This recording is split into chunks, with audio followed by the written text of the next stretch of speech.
But after 725 different tests, the world's best fishing line is... No matter what fish species you fish for, the most important part of fishing is landing the fish. Yeah, baby! And the most important part of landing fish is our fishing line. Without strong line, you can not only lose a personal best, but even a record-breaking fish. No! As a tournament bass fisherman where money is on the line, I have always wondered what is the best fishing line on the market. So I decided to spend $900 to buy every single brand of fluorocarbon fishing line that I could get my hands on and put them to the test to finally find the best fishing line, period. I ended up buying 29 different fluorocarbons from 21 different companies. We have Seaguar Basics, Red Label, Invisex, Abrasion, Tatsu, Gold Label, Sunline Shooter, FC Sniper, and Assassin, P-Line Tactical, Vicious Pro Elite, Berkeley Trilene, and Vanish, Guggen Squad, Yozuri T7, Strike King Tour Grade, YGK, Gamma Edge, Suffix Advantage, High Seas, McCoy, Cast King Covert, Maxima, Tough Line, Solar Ohm X Thread, Daiwa Fluorocarbon, Lunker Hunt Ghost Carbon, Spro Essential Series, and Fitzgerald Versa fluorocarbon. So my objective is simple. I want to find the best fishing line. In order to do this, I came up with 6 different tests that will show off the performance of each fishing line. Each line will go through every test and will be given a score of 1 to 29, with 29 points awarded to the fishing line that did the best at each test and 1 point awarded to the fishing line that did the worst. At the end of all the tests, the fishing line with the most points will be considered the best fishing line on the planet. Well, not really, but it will be the best of my tests. If you haven't already noticed, all of these fishing lines are 20-pound fluorocarbon line. As a bass fisherman, I use 20-pound a lot for baits like spinner baits, chatter baits, jigs, anytime I am flipping or pitching soft plastics. And 20-pound fluorocarbon is also used for other fish species outside of bass. Now, the first test that I wanted to do is a simple line diameter test. Just because all of these fluorocarbons are the same pound test doesn't necessarily mean that they are the same in diameter. Now, line diameter is important because it can affect the action of your lures, which at times can drastically increase or decrease the number of bites that you get. Typically, the smaller your line diameter, the less drag your line will have coming through the water, and the less it will impede the action of your bait, which is why so many anglers step down to 8 or even 6-pound tests when they are just trying to catch a fish.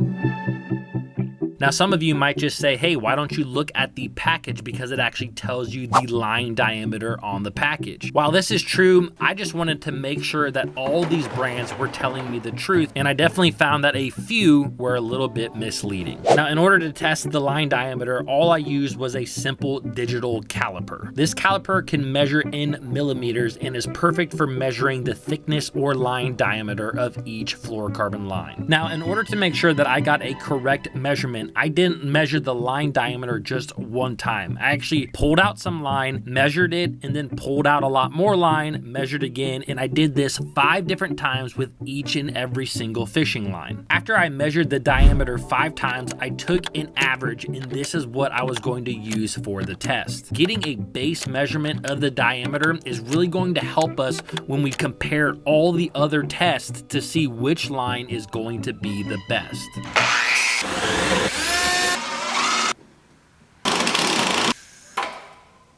After I completed these tests, I found out that I am easily distracted by Bass Live.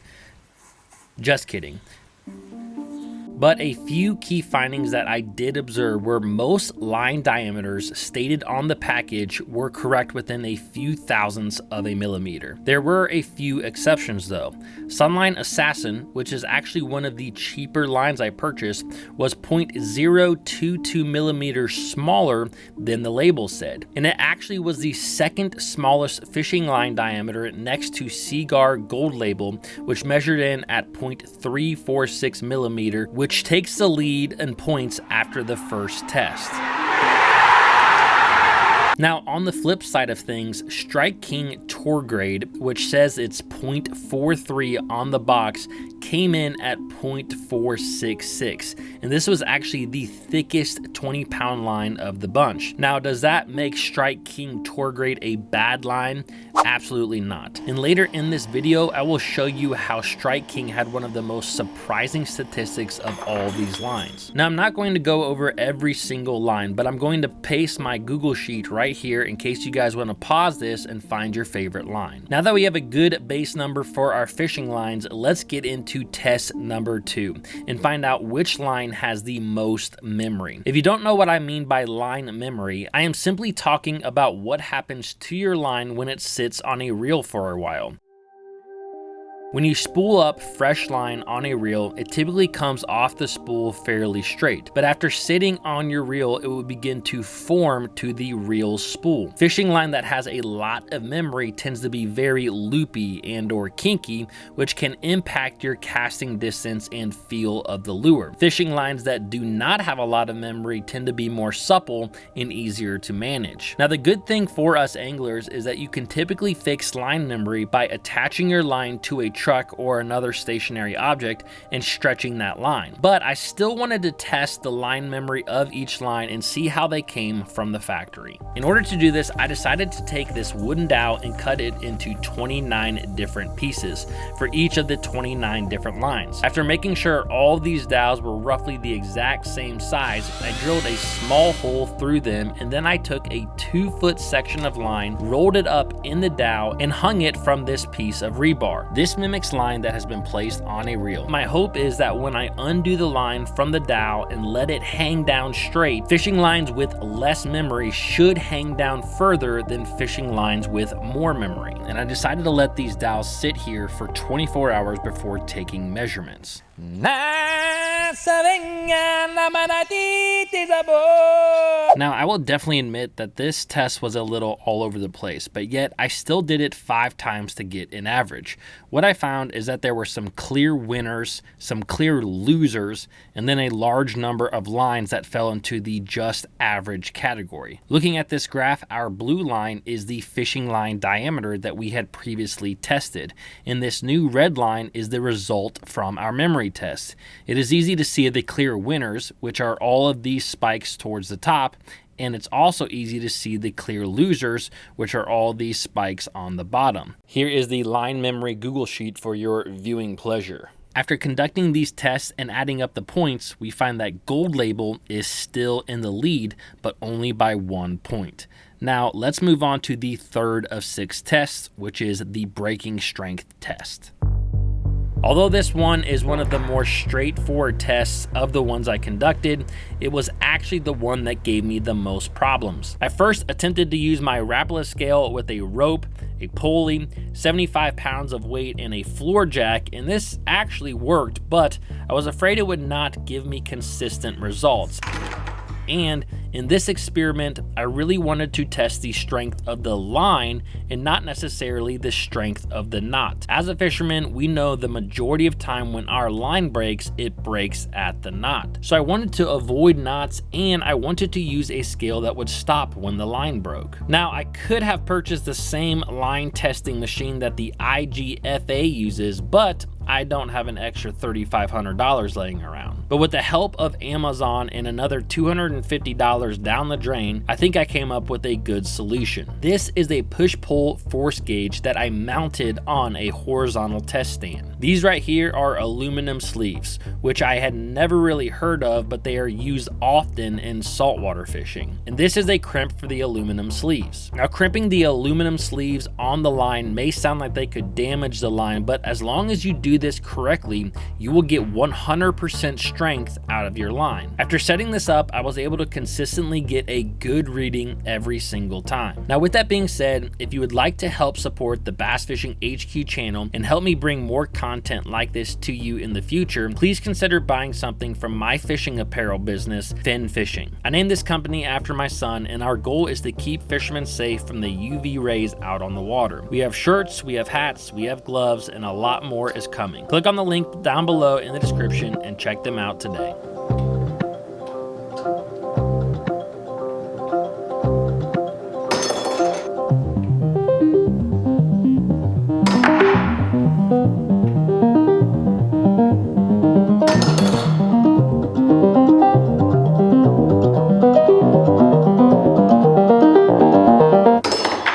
Now, every line I tested averaged over a 20-pound breaking strength, except for one, and we will talk about that in just a minute.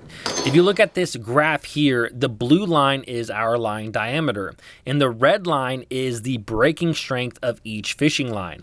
I would expect that the thicker your line diameter, the higher your breaking strength would be, but as you can see here, that is not always the case. Anywhere you have a peak, that means that these lines broke higher on average than others. Now, finding the breaking strength of different lines is very helpful, but I didn't want to dock points from a line that at least hit 20-pound breaking strength because that's what it says on the box. So to award the best line with the most points in this test, I created what I call a power index.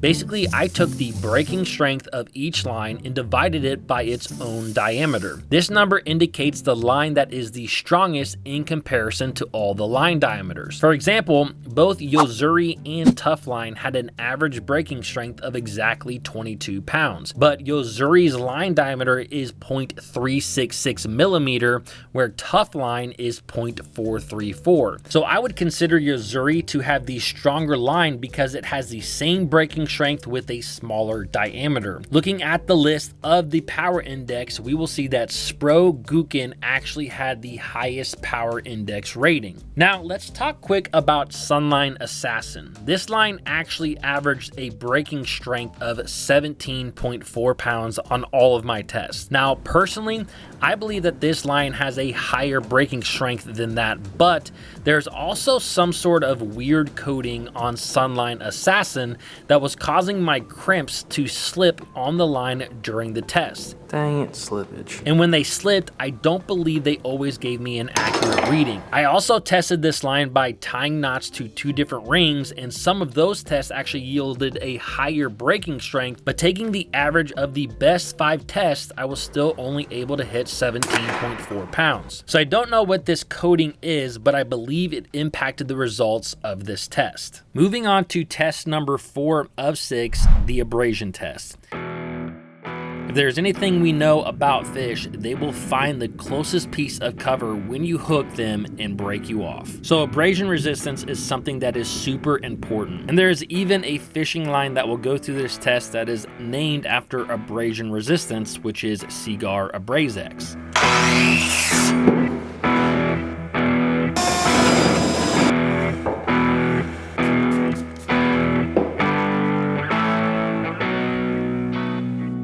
My idea for testing abrasion resistance is simple.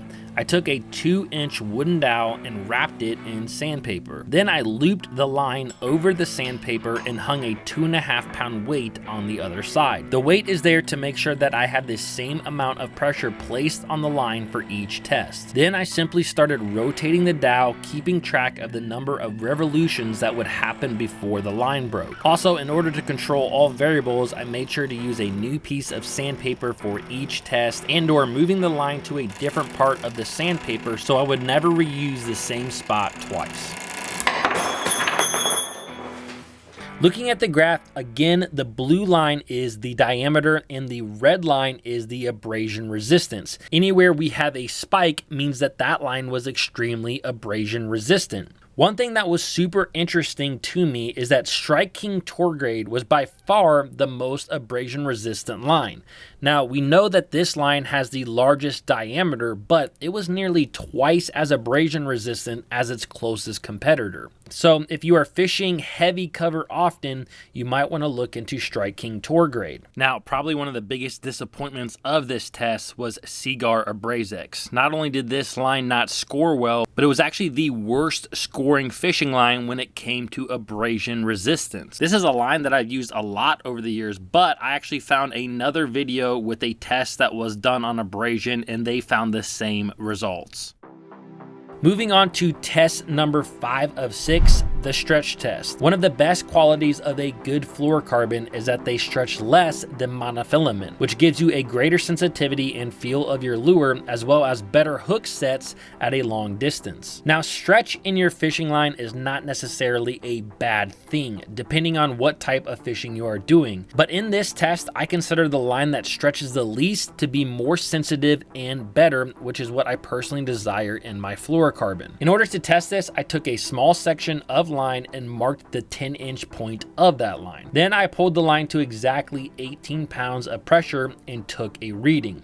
Looking at the test, one of the most interesting things I learned is that a lot of fishermen believe that fluoro doesn't stretch as much as monofilament, myself included. However, most of the lines I tested averaged between 20 and 25% stretch, and there were a few lines that stretched over 30%. These percentages are very similar to monofilament, but by far the lines that stretched the least were Daiwa J Fluoro and Berkeley Vanish, which averaged 12.2 and 14.4% respectively. Another interesting thing about stretch that I have been taught is that fluoro tends to stretch the most towards the breaking point weight, like this graph shows here. However, after doing these tests, I really believe that the fluorocarbon graph looks a little bit more like this, not too far behind mono. So now we have made it down to the last test, and this test is actually less of a test and more of a comparison between line price. Let's face it, us fishermen don't always have hundreds of dollars laying around in order to buy a premium fishing line. But after these tests, I found that some high dollar fishing lines actually just aren't worth it. But after 725 different tests, the world's best fishing line is Spro Essential Series Gookin Fluorocarbon. Okay, maybe not the world's best, but out of the 29 different lines that I tested, it tied for 4th when it came to the smallest diameter, 1st when it came to line memory, 1st when it came to the breaking strength power index, 9th when it came to line stretch, 3rd when it came to abrasion resistance, and you can guarantee that I'm gonna have this stuff on the front deck of my boat this year. Which reminds me of something else that I'm gonna have on the front deck of my boat this year, and that is bait fuel scent attractant. And if you guys wanna watch a full video that I did and how bass actually use their sense of smell in the water, you can click this video right here. Also, if you wanna help me recoup some of the costs that I incurred while making this video, don't forget to shop at my apparel company, finfishing.com. Thanks guys, see you in the next one.